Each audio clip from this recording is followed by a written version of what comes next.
How to write a resume for an internship. Brought to you by Resume.com. Why should you watch this? Quickly learn the most important facts you need to take action right now. Unre Visagie, millionaire business owner and 30-year career coach, who has hired and fired thousands of people, show you how. How long will this video be? It'll keep you busy for about 10 minutes. How to write a resume for an internship. Just a quick note, this is just what you should add extra, what you should be extra aware of in your resume. You will find the link below on other things resume related like templates, what you should be aware of. So just check out the link below for the full resume, how you write a full resume, and just add this to the full resume video. Unre, let's jump right in. Know the industry and company. We found with student groups at two big institutions that the people want work experience, but they didn't realize that one industry is more attractive than another company is more attractive. Now, if you find why an industry in a company is attractive to you, it communicates very powerfully to the potential workplace interviewer or the person you target. Mm-hmm. So go and read up, work around why this industry, why this company, what about the industry, what about a company, so that you can talk enthusiastically about the industry and a company, and specifically what you admire about that company. Why did you choose my company? Yes. If you can enthusiastically hold forth on that, if I ask you, it makes all the difference in the world. Mm-hmm. So in the process, you help the recruiter to get comfort that you enjoy, like, passionate about the industry in a company. Yes, yes.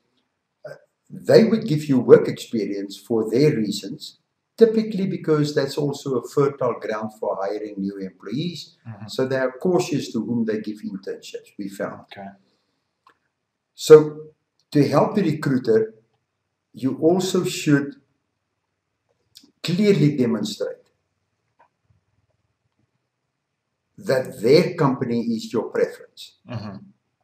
And then lastly, you should give any comfort-giving references. If you have no direct links to people in that company, then use your community leaders from school.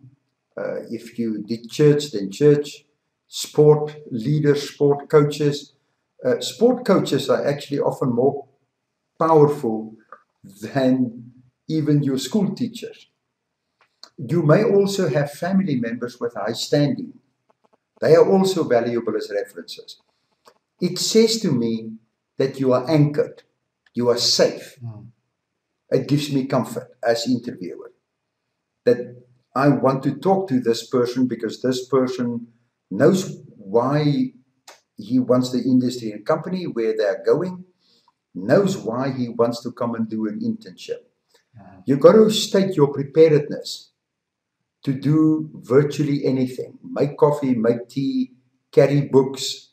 Mm-hmm. You just want to be in the environment to learn. Now, typically, if you are in a position to say, I would like to come and do it, even without pay, that's very powerful. And we find in 40 to 60%, depending, people did get paid in the end. So it's quite cool. Okay. You may also use the technique to go to a company just for 2 or 3 weeks at first. Then you use that reference to get a longer term internship. Okay. That works very powerfully. So you can build in little blocks if you can't get the very big block at first. And then, of course, all of this is to help the interviewer to get to know you. So where were you involved? Family, school, studies, sport, work. Talk about that a bit. Where you were involved, how you made decisions, how you behaved in that environment, what you enjoyed, what you didn't, anything like that helps.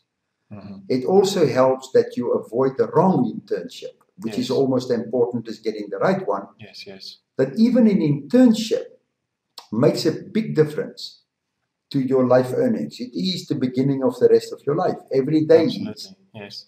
So if you then move along and you go to your past involvements, will predict what you will get involved in, what you enjoy, your behavior there will tell me how you will behave in this company.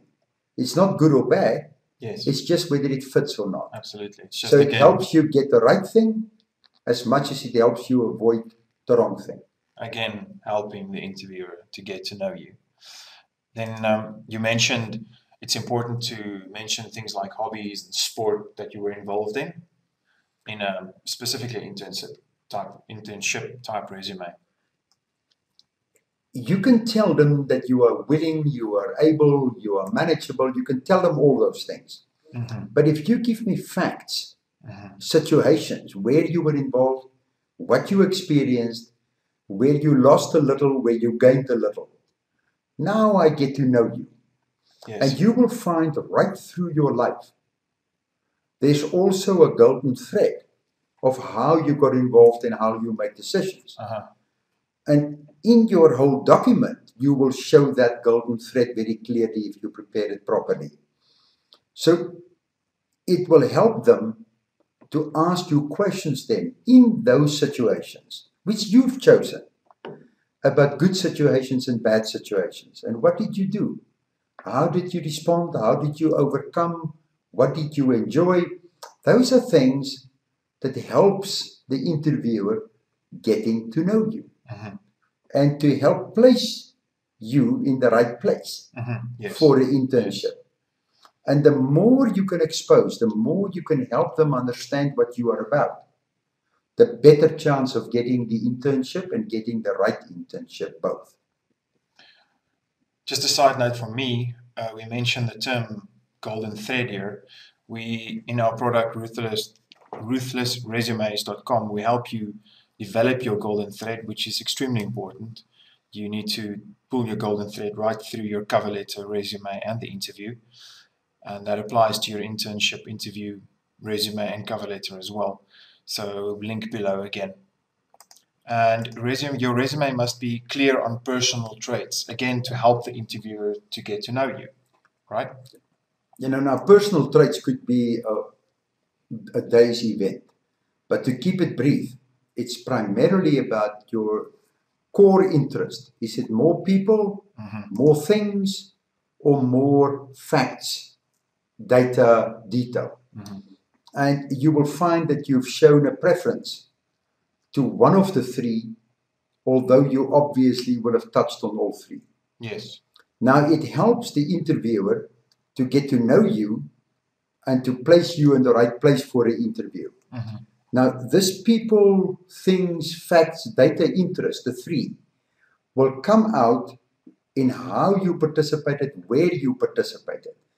Now, if you are a younger person, you could easily refer back to your family, friends, school, study situations, any temporary jobs you may have had, any other community involvements, Yes. including church and including culture, anything where you've been involved in groups outside, participated.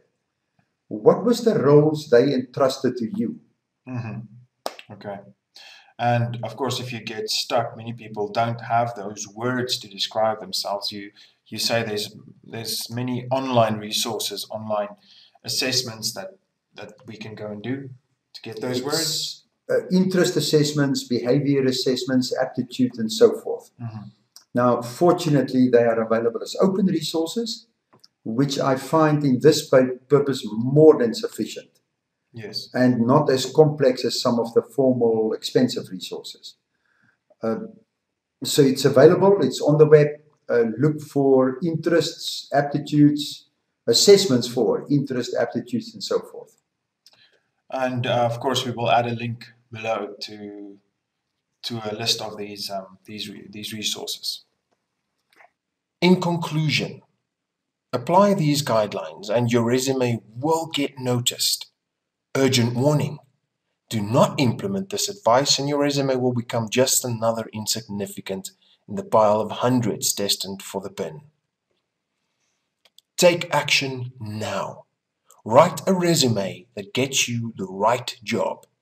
The rest of your life depends on you not only getting a job, but getting a job that's right for you. We show you how with the Ruthless Resume System. Just click the link in the description below to get yours.